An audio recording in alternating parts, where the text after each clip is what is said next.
আসসালামু আলাইকুম, সবাইকে স্বাগত জানাচ্ছি আরটিভি রাতের সংবাদে। পুরো সংবাদে আপনাদের সাথে আছি আমি ফারজানা তানি। দুর্গাপূজাকে কেন্দ্র করে ভারতীয় আমদানি বন্ধ হওয়ার শঙ্কায় অনেকটা আগে ভাগেই পেঁয়াজের দাম বাড়িয়েছেন ব্যবসায়ীরা। কয়েকদিনের ব্যবধানে কেজিতে বেড়েছে 20 থেকে 22 টাকা। বিশ্লেষকরা বলছেন, কারসাজি করে পেঁয়াজের ব্যবসাকে পেপারলেস ব্যবসায় পরিণত করেছেন আমদানিকারকরা। তাই বাজার নিয়ন্ত্রণে বাণিজ্য মন্ত্রণালয়ের তদারকি বাড়াতে হবে। সেলিম মালিকের রিপোর্টে দেখুন বিস্তারিত। প্রায় প্রতি বছরে দুর্গাপূজাকে ঘিরে পেঁয়াজ নিয়ে কারসাজিতে মেতে ওঠেন আমদানিকারকরা। সরকারি নজরদারিকে ফাঁকি দিয়ে বাড়িয়ে দেন দাম। চলতি বছরও এর ব্যতিক্রম ঘটেনি। পূজার সময় আমদানি বন্ধ হতে পারে এমন অজুহাতে দাম বেড়েছে কেজি প্রতি 20 টাকারও বেশি। এখানে বাজারে কিন্তু অনেক স্টক করা আছে, তারা কাকতালীয়ভাবে এই বাজারটা বাড়াই দিয়েছে। পেঁয়াজের উৎপাদন যদিও আছে, কিন্তু এই পূজার উৎসবের জন্য তো পেঁয়াজের গাড়ি লোড নতুন করে হচ্ছে না। তো পেঁয়াজের এই বন্ধের মধ্যে দামের উপরে কিছুটা প্রভাব পড়বে।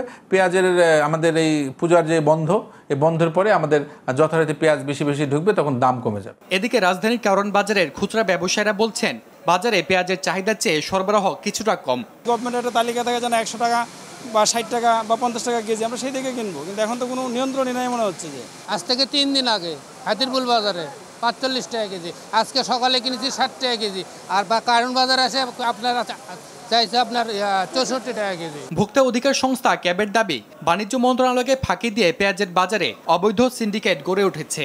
ফার্মার বা মধ্যস্বত্বভোগী যারা আছেন তারা কিন্তু স্টক করে রেখে এটা বিক্রি করছে। সেই কারণে তাদের এই দাম বৃদ্ধির যে বিষয়টি আছে, এটাকে আমরা অযৌক্তিক এবং অনাকাঙ্ক্ষিত বলে মনে করছি। পেঁয়াজের উৎপাদন বাড়াতে কৃষকদের প্রণোদনা দেওয়ার আহ্বান জানান তিনি। সেলিম মালিক, আরটিভি, ঢাকা। ঋতু পরিবর্তনের সঙ্গে সঙ্গে প্রতিদিন ভাইরাস জ্বরে আক্রান্ত হয়ে হাসপাতালে শিশুদের ভর্তির সংখ্যা বাড়ছে। পাশাপাশি দেখা দিচ্ছে সর্দি, কাশি ও ডায়রিয়াজনিত সমস্যা। রাজধানীর শিশু হাসপাতালে রোজ 200 থেকে 250 রোগী ভর্তি হচ্ছেন, যা আগের মাসের তুলনায় দ্বিগুণ। এ সময় জ্বর ও শ্বাসকষ্টের উপসর্গ দেখা দিলে চিকিৎসকের পরামর্শ নিতে বলেছেন বিশেষজ্ঞরা। বিস্তারিত দেখুন সাদিয়া কানিজের রিপোর্টে। 11 মাস বয়সী শিশু রায়ান 3-4 দিনের জ্বরে একেবারে নেতিয়ে পড়েছে। স্থানীয় চিকিৎসকের পরামর্শে কয়েকদিন চিকিৎসা চললেও অবস্থার উন্নতি না হওয়ায় 3রা অক্টোবর শিশু হাসপাতালে ভর্তি করান মা সুমাইয়া। ছোট্ট সন্তান সুস্থ না হওয়া পর্যন্ত উদ্বিগ্নতা কাটছে না এই মায়ের। 2-3 দিন যাবৎ জ্বর, কালকে রাত্রে তারপর নিয়ে আসলাম, অবস্থা খারাপ দেখে তারপর ভর্তি দিছে যে নিউমোনিয়া হয়ে গেছে। শিশু হাসপাতালের 7 নম্বর ওয়ার্ডে রায়ানের মতো আরো অনেক শিশুই জ্বর, শ্বাসকষ্ট, সর্দি, কাশি আর ডায়রিয়ার চিকিৎসা নিচ্ছে। এর মধ্যে অধিকাংশই 1 থেকে 5 বছর বয়সী। 15 দিন থেকে জ্বরের সাথে খিঁচুনি ছিল।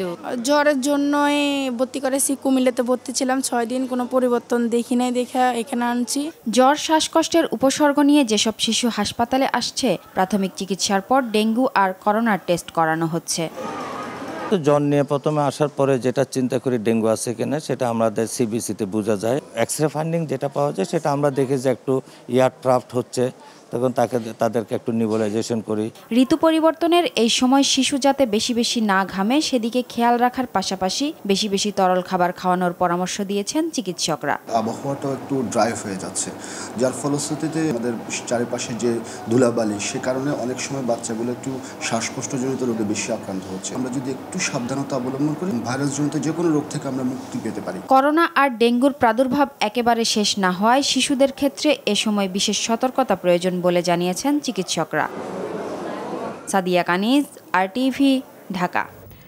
সাবেক প্রধান বিচারপতি সুরেন্দ্র কুমার সিনহা সহ অভিযুক্ত 11 জনের বিরুদ্ধে দায়ের করা অর্থ আত্মসাতের মামলার রায় পিছিয়ে আগামী 21শে অক্টোবর করা হয়েছে। ঢাকার বিশেষ জজ আদালত 4 এর বিচারক শেখ নাজমুল আলমের আদালতে আজ এই মামলার রায়ের দিন থাকলেও বিচারক ছুটিতে থাকায় ভারপ্রাপ্ত বিচারক মোহাম্মদ আলী হুসাইন রায়ের নতুন দিন ধার্য করেন।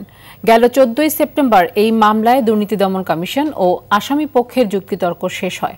পরে রায় ঘোষণার জন্য 5 অক্টোবর তারিখ ধার্য করা হয়েছিল। এই মামলায় 11 আসামির মধ্যে 4 জন পলাতক। 2019 সালের 10 জুলাই ক্ষমতার অপব্যবহার করে ভুয়া ঋণের মাধ্যমে 4 কোটি টাকা স্থানান্তর ও আত্মসাৎ করার অভিযোগে দুদকের পরিচালক সৈয়দ ইকবাল হোসেন বাদী হয়ে মামলা করেন। আমরা আদালতে এসে জানতে পারলাম যে আমাদের বিচারক মহোদয় তিনি অসুস্থ হয়ে পড়েছেন এবং সেই জন্য তার ভারপ্রাপ্ত যে বিচারক ছিলেন তিনি আমাদেরকে জানিয়েছেন যে 21-10 তারিখে পরবর্তী তারিখ নির্ধারণ করা হয়েছে। 3টা ধারায় তার চার্জ গঠন হয়েছে, একটা মানি লন্ডারিং এর মামলা, একটা ক্ষমতার অপব্যবহারের মামলা, আরেকটা হচ্ছে ব্রিচ অফ ট্রাস্টের মামলা। এই 3টাই যদি হয় তাহলে ব্রিচ অফ ট্রাস্টের জন্য যাবজ্জীবন, ক্ষমতার অপব্যবহারের জন্য 7 বছর এবং মানি লন্ডারিং এর জন্য সর্বোচ্চ 12 বছর। ডিজিটাল প্ল্যাটফর্মে রাষ্ট্রবিরোধী অপপ্রচারের অভিযোগে যুক্তরাষ্ট্র প্রবাসী সাংবাদিক ডক্টর কনক সারোয়ারের বোন নুসরাত শাহরিন রাকাকে গ্রেফতার করেছে র্যাব। ভোরে রাজধানীর উত্তরায় অভিযান চালিয়ে তাঁকে গ্রেফতার করা হয়। অভিযানে রাষ্ট্রবিরোধী কন্টেন্ট সহ একটি মোবাইল, একটি পাসপোর্ট ও ভয়ঙ্কর মাদক আইস উদ্ধার করা হয়। র্যাবের মুখপাত্র জানিয়েছেন, সম্প্রতি দেশ বিদেশে অবস্থান করে একটি চক্র রাষ্ট্রবিরোধী ষড়যন্ত্রমূলক অপপ্রচার চালাচ্ছে। যারা দেশীয় এজেন্টদের সঙ্গে যোগ সাজশে এই ধরনের অপকর্ম করছে তাদের ধরতে র্যাব গোয়েন্দা নজরদারি বাড়িয়েছে। সরকারি প্রকল্পে অনিয়মকারী সাবেক ও বর্তমান কর্মকর্তাদের বিরুদ্ধে কঠোর ব্যবস্থা নেওয়ার নির্দেশ দিয়েছেন প্রধানমন্ত্রী শেখ হাসিনা। জাতীয় অর্থনৈতিক পরিষদের নির্বাহী কমিটির সভায় জানানো হয়েছে, অনিয়ম, দুর্নীতি আর রাজনৈতিক প্রভাবে কুষ্টিয়া মেডিকেল কলেজ ও হাসপাতাল নির্মাণের কাজ 3 বছরের জায়গায় 9 বছরেও শেষ করা যায়নি। ব্যয় বেড়েছে প্রায় 3 গুণ। গণভবন থেকে সভায় ভার্চুয়ালি যোগ দিয়ে প্রধানমন্ত্রী জড়িত কর্মকর্তাদের বিরুদ্ধে ব্যবস্থা নেয়ার নির্দেশ দেন। এদিকে অর্থমন্ত্রী জানিয়েছেন, মেয়াদ শেষের আগেই শুক্রবার খুলছে কর্ণফুলী টানেল। আরও দেখুন শরীয়ত খানের রিপোর্টে।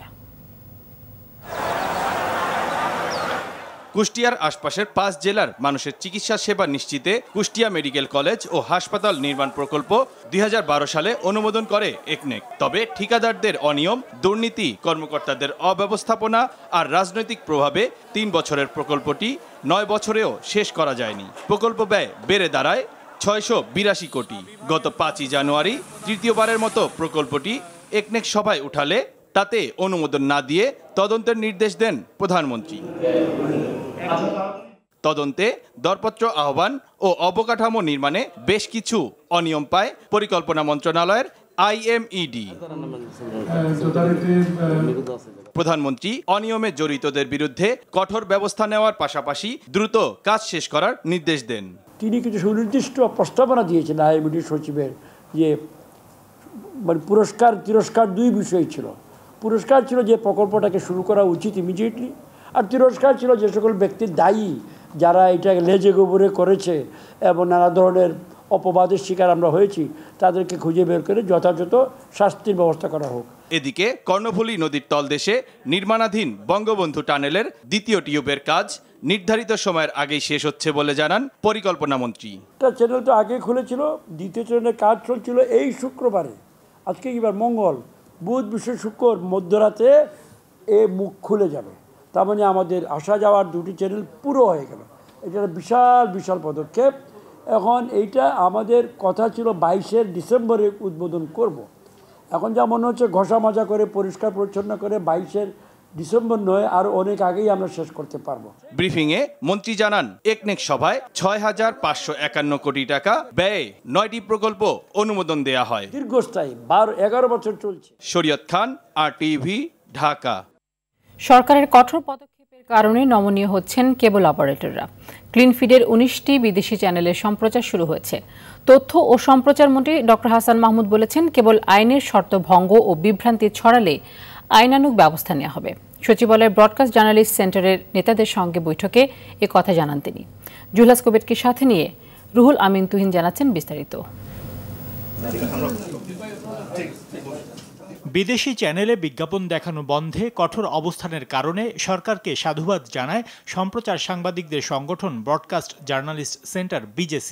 আমরা বিজেসির পক্ষ থেকে আপনাকে জানাতে চাই যে দেশের টেলিভিশনগুলোর বর্তমান চিত্র ও শিল্প সুরক্ষায় সুনির্দিষ্ট কয়েকটি প্রস্তাব দেন নেতারা। আপনার কাছে একটি প্রস্তাব, যদি এরকম একটি কমিটি করা যায় কিনা যারা দেখবে যে কোন সিরিজগুলো, কোন চ্যানেলগুলো আমাদের সংস্কৃতির সাথে, আমাদের সমাজের সাথে অসঙ্গতিপূর্ণ এবং খারাপ প্রভাব রাখছে, সেই জায়গাটায় যদি একটু উদ্যোগ নেওয়া যায়, আমার মনে হয় যে এটি আরেকটি ভালো পদক্ষেপ। যারা বিভ্রান্তিগুলো ছড়াচ্ছে, আমরা আমাদের লেখালেখির মাধ্যমে, বলার মাধ্যমে, রিপোর্টিং এর মাধ্যমে কাজগুলো করছি, কিন্তু একই সাথে আমরা যে গোল টেবিলটা করব সেটা আমার ধারণা অনেকগুলো বিভ্রান্তি দূর করতে সাহায্য করবে। গণমাধ্যম কর্মী আইনটা অবিলম্বে যাতে পাশ হয় সেই ব্যাপারে আপনার যে ভূমিকা অতীতে আপনি রেখেছেন, খুব শিগগিরই আইনটা সংসদে উঠবে এবং পাশ হবে এই আশাবাদ ব্যক্ত করছি। বঙ্গবন্ধুর বাংলাদেশে, বঙ্গবন্ধু কন্যার বাংলাদেশে সারা পৃথিবীর 700 কোটি মানুষ এসে দেখতে পারবে, মাত্র 300 টাকা লাগে 100টা চ্যানেল দেখতে। এভাবে বাংলাদেশ চলবে না ইনশাআল্লাহ। সরকারের ঘোষণার পরও ক্লিন ফিডে আসা বিদেশি চ্যানেল দেখানো বন্ধ রাখলে আইনি ব্যবস্থা নেওয়ার হুঁশিয়ারি দেন তথ্যমন্ত্রী। আমরা আজকেও সময় দিচ্ছি যে সমস্ত চ্যানেল ক্লিন ফিড হিসাবে আসে সেগুলো চালানোর জন্য, এবং আগামীকাল থেকে আবার দেশের বিভিন্ন জায়গায়, অর্থাৎ যে সমস্ত চ্যানেল ক্লিন ফিড আসা সত্ত্বেও চালানো হচ্ছে না সেটার জন্য মোবাইল কোড আগামীকাল থেকে আবার চালানো হবে। ভারত, নেপাল, পাকিস্তান সহ প্রায় সব দেশে ক্লিন ফিডে বিদেশি চ্যানেল দেখানো হয়। এ নিয়ে দেশে বিভ্রান্তি সৃষ্টির সুযোগ নেই বলে জানান মন্ত্রী। এই মিডিয়া ইন্ডাস্ট্রিতে যেই আপনার আয় উপার্জন যেভাবে হওয়ার কথা ছিল, এই ক্লিন ফিড না থাকার কারণে সেটা হচ্ছিল না, এবং যখন ক্লিন ফিড বাস্তবায়িত হবে তখন কেউ এই অজুহাত দিতে পারবে না অন্তত যে আমার ইনকাম নাই, এই জন্য বেতন দিতে পারছি না, সেই অজুহাত দেওয়ার সুযোগ থাকবে না। এদিকে রাজধানীর বনানীতে টেলিভিশন মালিকদের সংগঠন অ্যাডকোর সঙ্গে বৈঠকে বসে কেবল অপারেটরদের সংগঠন কোয়াব। এরই মধ্যে ক্লিন ফিডে 19টি বিদেশি চ্যানেলের সম্প্রচার শুরু হয়েছে বলে জানায় কোয়াব। আইন বাস্তবায়নে উভয় পক্ষ সরকারকে সব রকম সহযোগিতার আশ্বাস দেয়। কালকে আমাদেরকে একটা লিস্ট দিয়েছে, সেই লিস্ট অনুযায়ী কালকে রাত্রে আমরা চ্যানেলগুলি আমরা আপ করে দিয়েছে। আগামী 7 তারিখে আবার আমরা তাদের আরও অনেক প্রতিনিধি সহ আমরা অ্যাডকোর থেকে আমরা বসবো। আমাদের অ্যাডকোর যারা আমরা আছি মেম্বার্স রয়েছি আমরা এক্সিকিউটিভ কমিটির, আমরা বসবো। আগামী 7 অক্টোবর কোয়াবের সঙ্গে বড় পরিসরে বৈঠকের পর গুরুত্বপূর্ণ কিছু সিদ্ধান্ত নেওয়া হবে বলে জানান অ্যাডকো সভাপতি। আবার আমরা সমস্ত যে জিনিসগুলো। রুহুল আমিন তুহিন, RTV, ঢাকা। অংশীজনদের সঙ্গে আলোচনা করে সার্চ কমিটির মাধ্যমে নির্বাচন কমিশন গঠিত হবে বলে জানিয়েছেন আওয়ামী লীগের সাধারণ সম্পাদক ওবায়দুল কাদের। সকালে ঢাকা আরিচা মহাসড়কের সাভারের আমিনবাজার এলাকায় গাবতলী আমিনবাজার দ্বিতীয় সেতু নির্মাণ কাজ পরিদর্শন শেষে কথা বলেন তিনি। তবে বিএনপি মহাসচিব বলেছেন সার্চ কমিটির মাধ্যমে নির্বাচন কমিশন গঠন জনগণের সঙ্গে ধোঁকাবাজি। খান আলামিনের রিপোর্টে থাকছে বিস্তারিত। আওয়ামী লীগের সাধারণ সম্পাদক, সড়ক পরিবহন ও সেতুমন্ত্রী ওবায়দুল কাদের ঢাকা আরিচা মহাসড়কের সাভারের আমিনবাজার এলাকায় গাবতলী আমিনবাজার দ্বিতীয় সেতু নির্মাণ কাজ পরিদর্শনে যান। এ সময় তিনি কথা বলেন আগামী জাতীয় সংসদ নির্বাচন ও নির্বাচন কমিশন গঠন ইস্যুতে। তিনি বলেন যথাসময়ে নির্বাচন হবে, কারো জন্য বসে থাকবে না। সার্চ কমিটির মাধ্যমে গঠিত নির্বাচন কমিশনই অবাধ ও সুষ্ঠু নির্বাচন সম্পন্ন করবে। কমিশনে বিএনপির প্রতিনিধি থাকবে, এ নিয়ে সংশয়ের কারণ নেই। আসলে আন্দোলনের নামে সহিংস তৎপরতা যেটা তারা আগে চালিয়েছিল, সেই সহিংস তৎপরতার উদ্যোগ নিচ্ছে। তারা আন্দোলনের নামে সহিংসতা করতে চায়, তো আমরাও প্রস্তুত আছি। তবে সার্চ কমিটির মাধ্যমে নির্বাচন কমিশন গঠনের ঘোর বিরোধী বিএনপি। গুলশানে বিএনপি চেয়ারপারসনের রাজনৈতিক কার্যালয়ে প্রধানমন্ত্রী শেখ হাসিনার সংবাদ সম্মেলনের প্রতিক্রিয়া আয়োজিত অনুষ্ঠানে বিএনপি মহাসচিব বলেন, কোনো মতে আওয়ামী লীগ সরকারের অধীনে নির্বাচনে যাবে না বিএনপি। প্রথমে তাদের দায়িত্ব হচ্ছে যে রাজনৈতিক দলগুলোর সঙ্গে কথা বলে, তাদের সঙ্গে আলোচনা করে, তাদের মতামতের ভিত্তিতে একটা নির্বাচনকালীন সরকার, নিরপেক্ষ সরকার গঠন করার ব্যাপারে তাদেরকে একমত হতে হবে, এবং তারপরে একটা ভালো নির্বাচন কমিশন গঠন করার জন্য তাদেরকে কনসেনসাসে আসতে হবে রাজনৈতিক দলগুলোর সঙ্গে। সকালে নয়াপল্টনে আগামী জাতীয় সংসদ নির্বাচন ও নির্বাচন কমিশন গঠন নিয়ে গণমাধ্যম কর্মীদের সঙ্গে মতবিনিময় করেন ঢাকা মহানগর বিএনপির নবগঠিত কমিটির নেতারা। খান আলামিন, RTV, ঢাকা। রাজধানী মিরপুর থেকে নিখোঁজ 5 শিক্ষার্থীকে উদ্ধার করেছে পুলিশ। এখনও সন্ধান মেলেনি 3 জনের। গেল 4 অক্টোবর নেত্রকোনা, ঢাকা সদরঘাট ও তুরাগ এলাকা থেকে তাদের উদ্ধার করে মহানগর গোয়েন্দা পুলিশ ও মিরপুর থানা পুলিশ। দুপুরে মিরপুর বিভাগের ডিসি সংবাদ সম্মেলনে এ তথ্য জানিয়েছেন। প্রেম ঘটিত কারণে তারা বাড়ি থেকে পালিয়েছিল বলে জানায় পুলিশ। সিটি রিপোর্টার শিহাবুল ইসলামকে সঙ্গে নিয়ে সাদিয়া কানিজের আরও একটি রিপোর্ট। 4 দিনের ব্যবধানে মিরপুর এলাকা থেকে 8 নারী কলেজ শিক্ষার্থী নিখোঁজ হয়। এ ঘটনায় চাঞ্চল্যের সৃষ্টি হয় দেশ জুড়ে। উদ্বিগ্ন পরিবার থানায় জিডি করলে নড়েচড়ে বসে আইন শৃঙ্খলা রক্ষাকারী বাহিনী। 4 অক্টোবর নেত্রকোনা থেকে 2 জন, সদরঘাট থেকে 2 জন ও তুরাগের উত্তরখান থেকে 1 জনকে উদ্ধার করে পুলিশ। তাদের ধারণা প্রেম ঘটিত কারণে বাসা ছেড়েছিলেন তারা। ডিএমপি সহ সকল সংস্থা এটা নড়েচড়ে আমরা কাজ শুরু করি। সবাই কাজের সফলতা হিসাবে আমি গতকালকে আমরা এই 8 জনের মধ্যে থেকে 5 জনকে আমরা উদ্ধার করতে সক্ষম হই। নিখোঁজ প্রত্যেকেই তরুণী এবং তাদের বয়স 13 থেকে 17 বছরের মধ্যে। তবে তারা কেন বাসা ছেড়েছিলেন সে বিষয়ে আরো অনুসন্ধান করছে পুলিশ। বাসা থেকে বের হয়ে গেছে, প্রেমিকের কাছে যাবে সেই জন্য।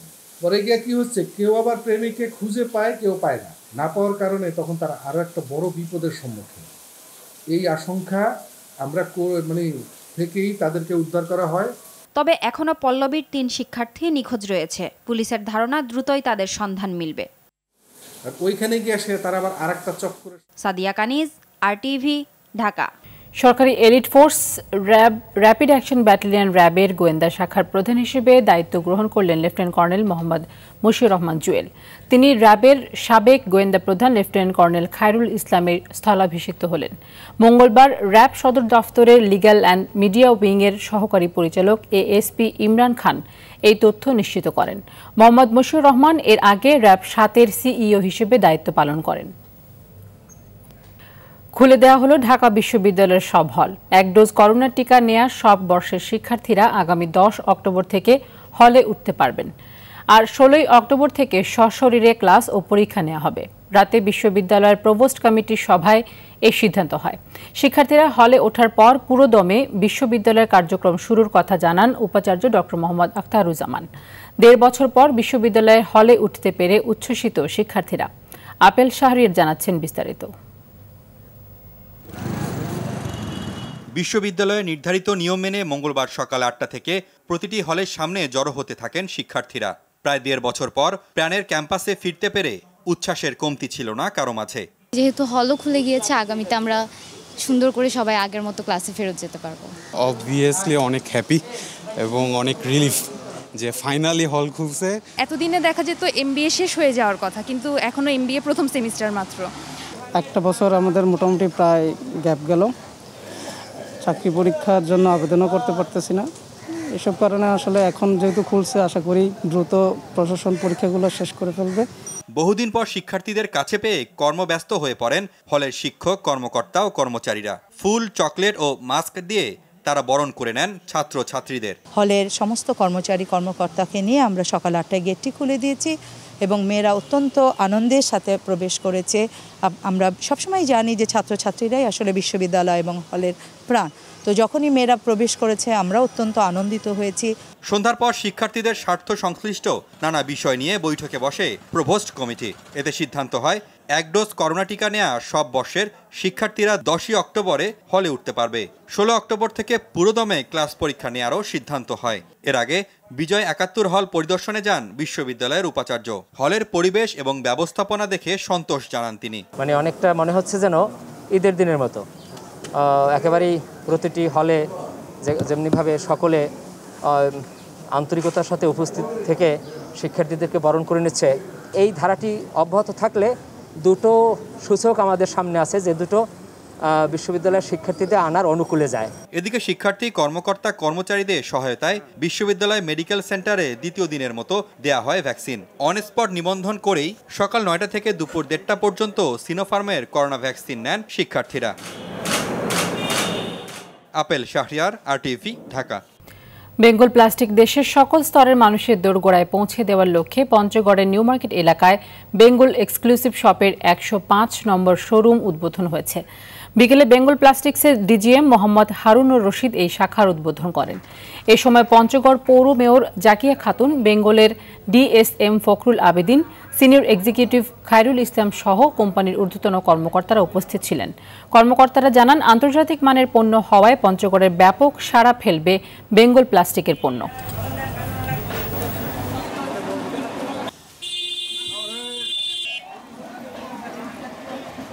আফগানিস্তানের ক্ষমতা দখলের পর সংখ্যালঘু হাজারা সম্প্রদায়ের 13 সদস্যকে হত্যা করেছে তালেবান।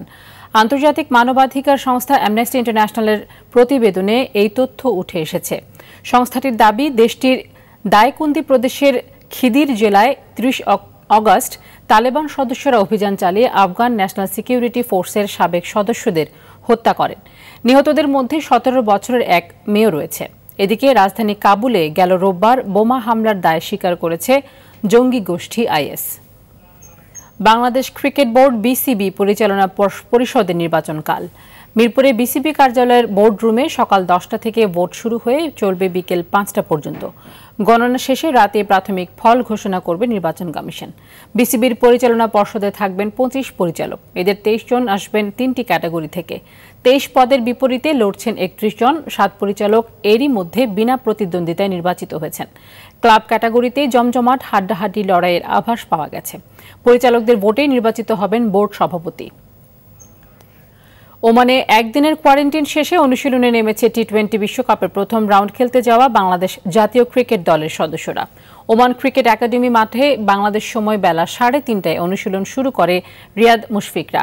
8 তারিখ ওমান এই দলের বিপক্ষে প্রস্তুতি ম্যাচ খেলবে বাংলাদেশ। শ্রীলঙ্কা ও আয়ারল্যান্ডের বিপক্ষে 2টি প্রস্তুতি ম্যাচ খেলতে 9 অক্টোবর সংযুক্ত আরব আমিরাতে উড়াল দেবে ডমিঙ্গোর শিষ্যরা। দর্শক, করোনা ভাইরাস নিয়ে আতঙ্কিত হবেন না, সতর্ক হন, নিজে পরিচ্ছন্ন থাকুন, মাস্ক পরুন, অন্যকে সচেতন করুন। এই সংকট মুহূর্তে প্রয়োজনীয় সব তথ্য নিয়ে আপনাদের পাশে আছে আরটিভি।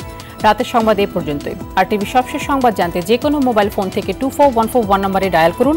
আর মোবাইল ফোনের সংবাদ দেখতে অ্যাপ স্টোর, গুগল প্লে বা উইন্ডোজ স্টোর থেকে ডাউনলোড করুন আরটিভি অ্যাপস।